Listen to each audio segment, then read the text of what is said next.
हाँ बच्चे, हम पढ़ रहे थे एडिशन ऑफ टू वेक्टर्स। हमने इसमें ट्रायंगल लॉ किया था।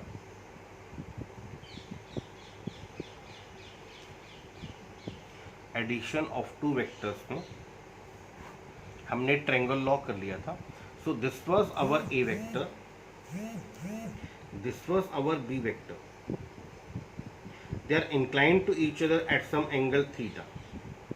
आपको बोला गया था ए को एज सच पकड़िए, keeping its magnitude same, keeping its direction same. A को एज सच उठाओ, मैग्नीट्यूड सेम, डायरेक्शन सेम। तो ये हमारा है ए वेक्टर। बी को एज सच उठाओ, keeping its magnitude same, keeping its direction same, और बी के टेल को ए के हेड पे रख दीजिए।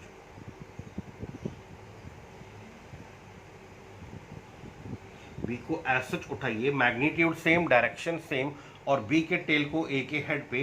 Then a single vector joining the tail of first with the head of second, tail of first with the head of second, ये आपको देता है इनका resultant vector, and resultant vector is a vector plus b vector.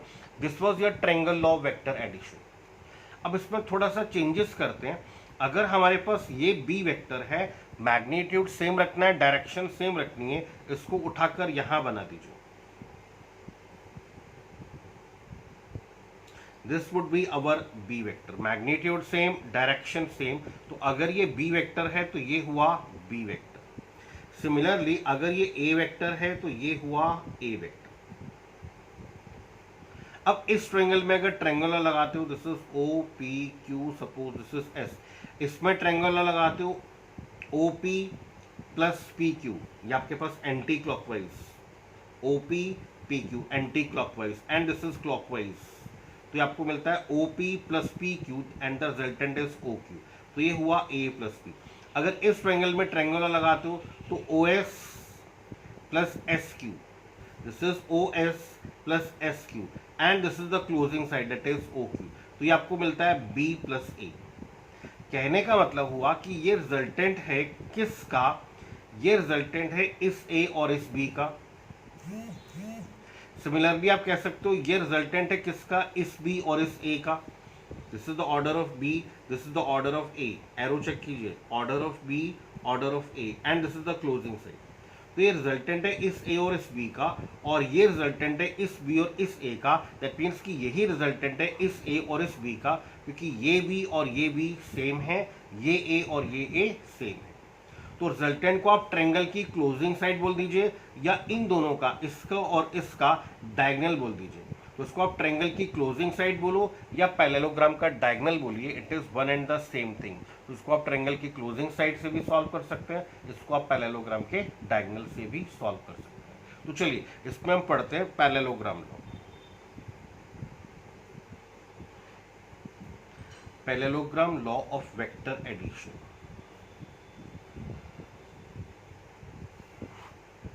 According to parallelogram law of vector addition, according to parallelogram law of vector addition,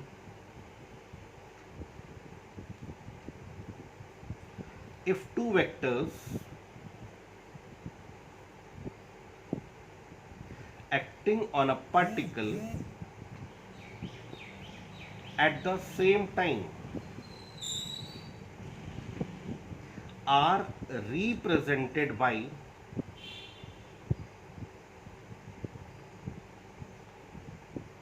two adjacent sides, two adjacent sides of a parallelogram, then their resultant will be given by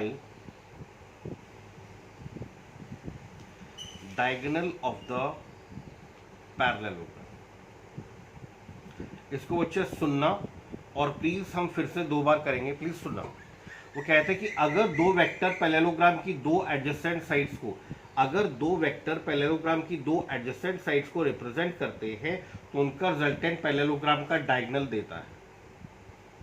अगर दो vector parallelogram की दो adjacent sides को represent करते हैं तो उनका resultant parallelogram का डायगोनल देता है। आपको इतना समझाया जाता है, आप कहते हैं यस समझ में आ गया। वेयर इज दैट पार्टिकल, आपने लिखा according to parallelogram law vector addition, if two vectors acting on a particle at the same time, particle कहाँ है, इतना बोल देते हैं कि अगर दो वेक्टर पैरेललोग्राम की दो एडजेसेंट साइड को रिप्रेजेंट करें तो उनका रिजल्टेंट डायगोनल से मिलता है। But where is that particle, particle कहाँ है, तो उसको समझने के लिए इसको ध्यान से देखना फिर से।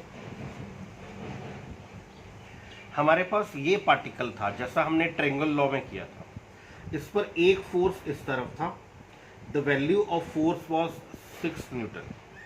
इस पर एक फोर्स इस तरफ था, the value of force was 4 Newton. दोनों फोर्सेस के बीच में एंगल हमारे पास था 60 डिग्री। हमें रिजल्टेंट फाइंड करना था। रिजल्टेंट फाइंड करने के लिए हमारे पास कोई भी फार्मूला नहीं है, हम सिंपल ग्राफ पेपर यूज करते हैं।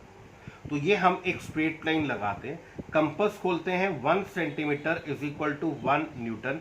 तो कंपास खोला, 1 centimetre, 2 centimetre, 3 centimetre, 4 centimetre, 5 centimetre, 6 centimetre. This is 6 centimetre, जिसको हमने बोला 6 न्यूटन। ट्रायंगल में हमने यहां पर 60 डिग्री लिया था ट्रायंगल लॉ में, अब हम यहां पर 60 डिग्री ले रहे हैं, दिस इज 60 डिग्री। और 60 डिग्री पर आप एक लाइन लगा दीजिए। सेम 4 न्यूटन है तो 1 centimetre is 1 newton, this is 1 centimetre, 2 centimetre, 3 centimetre, 4 centimetre, this is 4 centimetre which is equal to 4 newton. उसी ग्राफ पेपर पे कंप्लीट द पैरेललोग्राम, इसके पैरेलल लाइन ये, इसके पैरेलल लाइन ये रहा इसका डायगोनल। तो कंपास खोला था 1 centimetre, this is 1 centimetre, 2 centimetre, 3 centimetre, 4 centimetre, 5 centimetre, 6 centimetre, 7 centimetre, 8 centimetre, this is 8.3 centimetre which is 8.3 Newton. तो रिजल्टेंट फोर्स की वैल्यू आपको मिल जाती है। डी रख के आप एंगल नोट करते हैं, suppose this angle is 30 degree, तो यहां से आप 30 डिग्री बना दीजिए एंड रिजल्टेंट फोर्स हमारा है 8.3 न्यूटन। तो एक्चुअली में ये पैरेललोग्राम लॉ है, बच्चों को समझ में नहीं आता कि ये पैरेललोग्राम लॉ कैसे है। ये हमारा फर्स्ट फोर्स 6 न्यूटन, ये देखिए आपको ये एरो चेक करना है, ये वाला एरो, इसकी डायरेक्शन दिखनी है आपको। तो ये हमारा 6 न्यूटन इस तरफ, ये हमारा 6 न्यूटन इस तरफ, ये आप एरो मिला दीजिए। कीपिंग वेक्टर में कुछ चेंज कर ही नहीं सकते आप किसी हालत में, मैग्नीट्यूड भी सेम रखना पड़ेगा, डायरेक्शन भी सेम रखनी पड़ेगी। तो ये हमारा 6 न्यूटन, ये हमारा 4 न्यूटन 60 डिग्री पर, दिस इज 60 डिग्री, और ये 4 न्यूटन। एरो सेम रखना है आपको, ये एरो सेम रखना है, पैरेलल बनाने हैं बस आपको। Parallel means direction same 60 degree. और ये हमारा रिजल्टेंट फोर्स ये।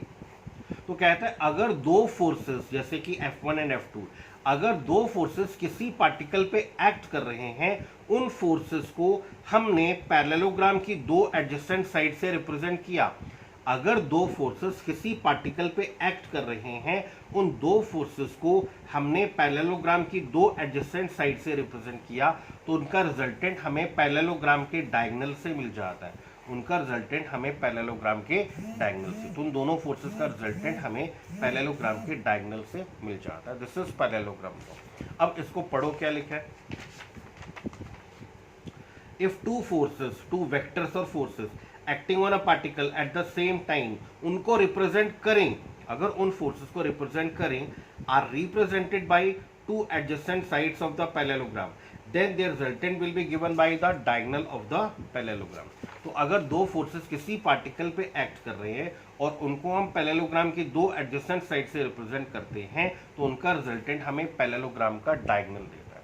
तो उसको चाहे आप इस ट्रायंगल की F1 यहाँ ले लीजिए, F2 यहाँ ले लीजिए, F2 यहाँ लेकर के ट्रायंगल बना दीजिए। तो उसको चाहे आप ट्रायंगल की क्लोजिंग साइड कह दीजिए, इस ट्रायंगल की क्लोजिंग साइड कह दीजिए, चाहे आप इसका और इसका डायगोनल कह दीजिए, चाहे ट्रायंगल की क्लोजिंग साइड कह दो, चाहे पैरेललोग्राम का डायगोनल कह दो, it is one in the same thing. याद रखना हो।